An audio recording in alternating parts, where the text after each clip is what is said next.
Hello everybody, welcome back to Adventures in Retrowrite. This time we're gonna do a very nice Apple IIgs keyboard. We can see that it's really yellow in some parts, but overall the keys are really okay, they don't look that bad.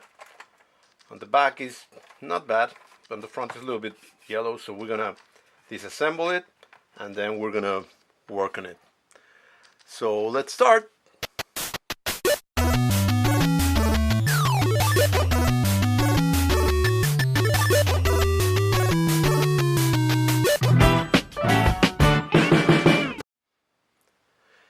I really like these keyboards. These Apple IIgs keyboards are really nice and very sturdy. You can see that there's some little details over here. I hope these things are not permanent, but we will see. I have to go under the magnifying glass and see if it's damaged. Yeah, maybe it is damaged. We'll fix it. We'll make it look good. Look back again.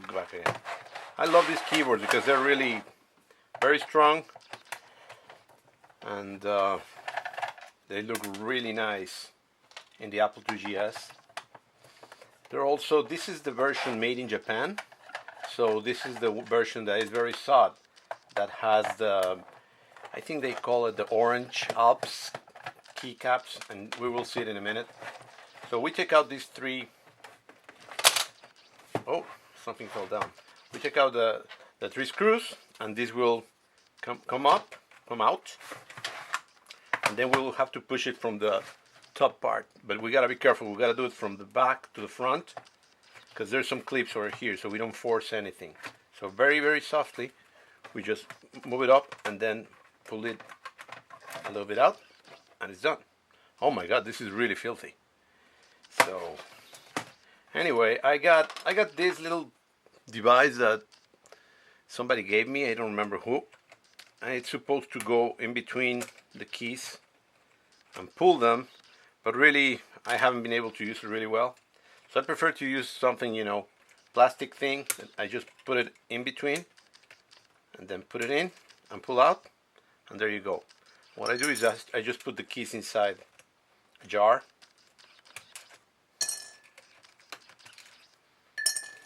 and as you can see, yes, these are the Orange Alps.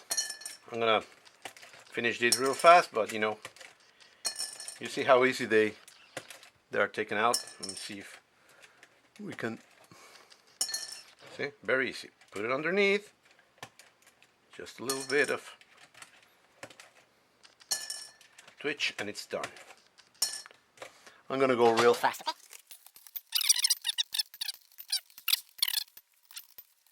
For the control, shift, space, and these two, the return, we gotta be very careful because there's some metal thing on the back. So I gotta do it very, very careful, because as you can see, oh, you cannot see, but I pull it out and there's some metal over there. Oh, and that's really filthy. Same thing is gonna happen with the shift.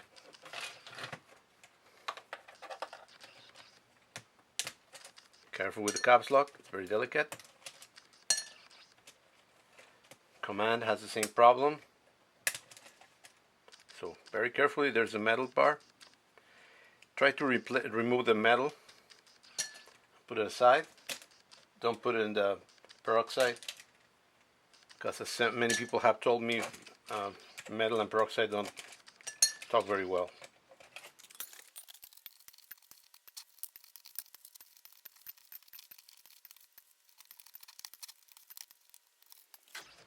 To take this bar, there's a couple of things over here that we're just gonna move them. Push it in, and it's out. I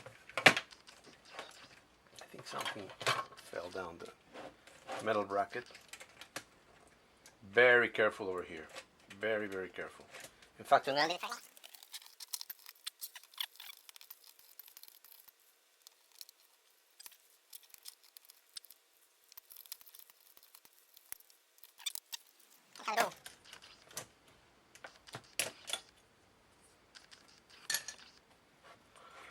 we're there.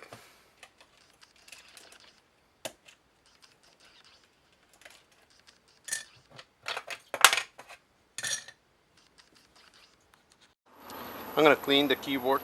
It's really filthy. You see all that. So I'm just gonna brush it out with a soft brush.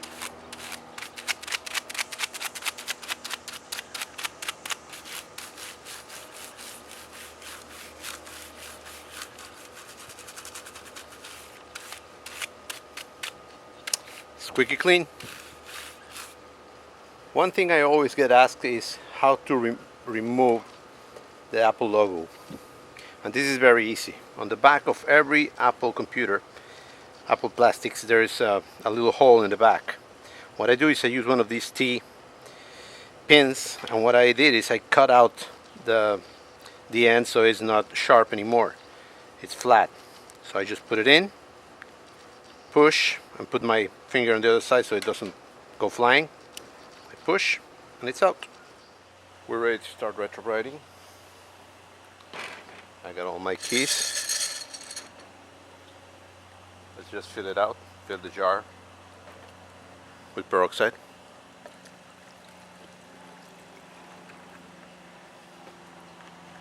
There it is, up to the keys.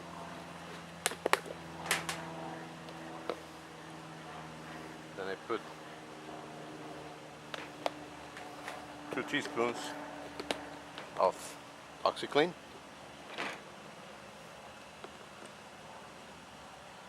Then just move.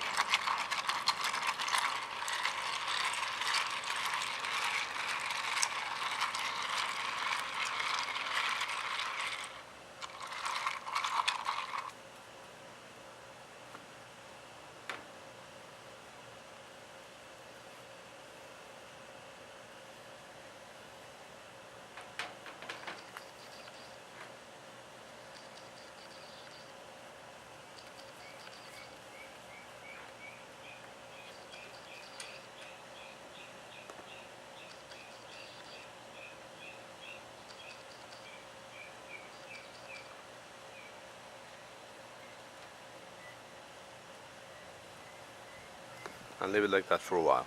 It's been around 2 hours. I'm gonna take out the keys, I'm gonna wash them away, and I'm gonna leave these outside. Hopefully some will come out again.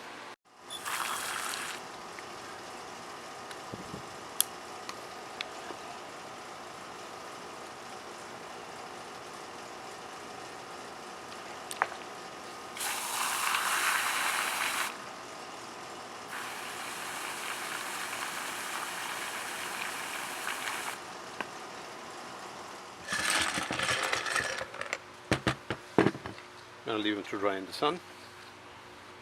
It's been a few hours and sun is coming in and out, but I'm gonna try to finish it.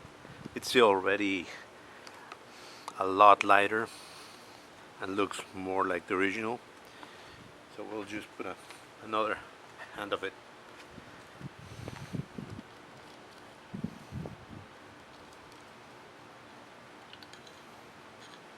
You can tell that it's doing better when the color is almost the same.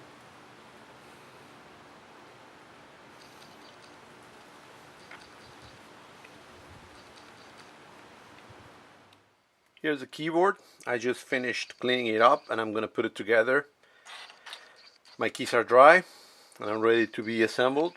One little thing I want to tell you is that I cleaned up this first with a brush, like I showed you. Then I put some little alcohol and little details, little pieces. And then what I did is I took some Deoxit.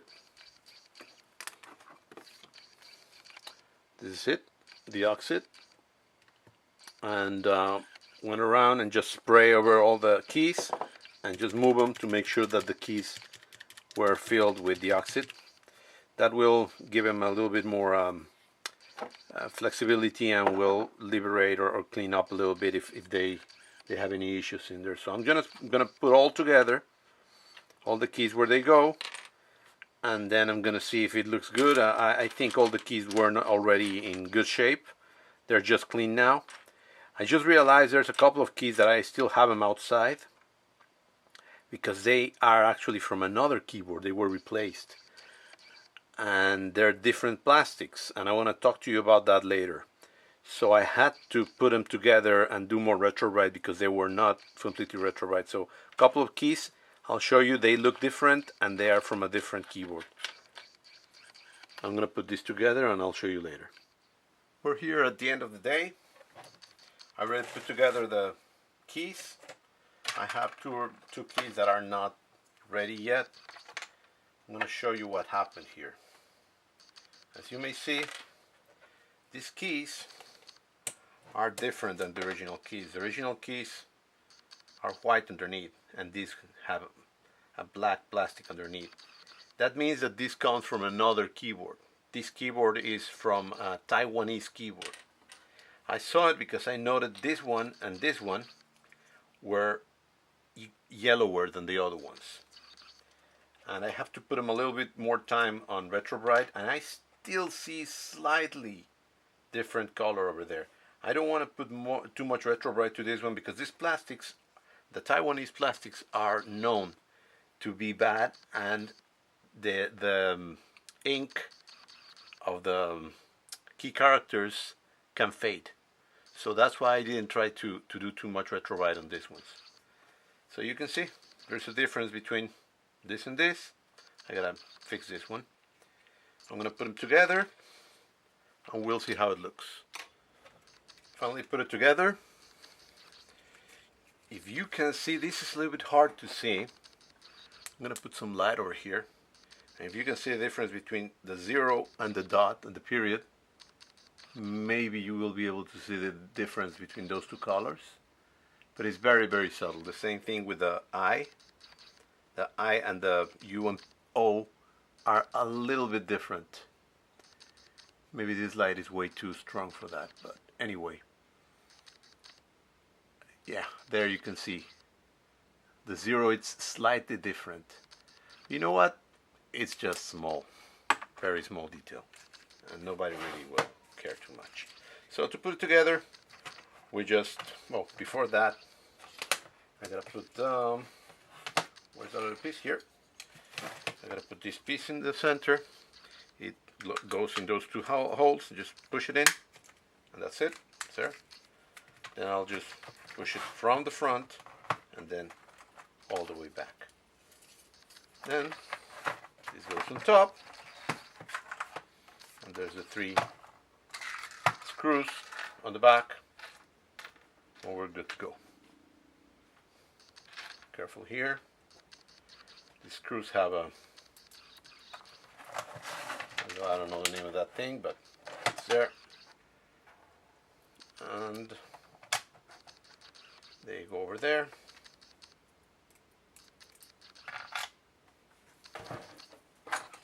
Screwdriver. You always gotta do it counterclockwise to it, so it goes exactly where it should go. Do the sides first. Make sure it goes there. You can feel a little click, and then you can go in very lightly, and then put all of them in. And then when you feel they're all in, then you can tighten them up. Don't try to tighten them the first time. Just a little bit, then tighten them all together. And there you go. It looks beautiful. Here I got the logo. There it is. So I just clean it up with some alcohol, and normally the sticky stays there. So you just gotta put it in there and push it all the way down real hard, and normally they will stay there. There it is. Hope you enjoyed the show. See you later.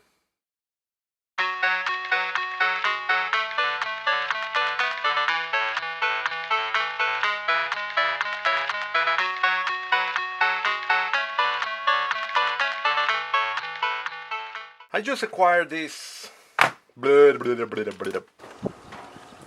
course, get stuck.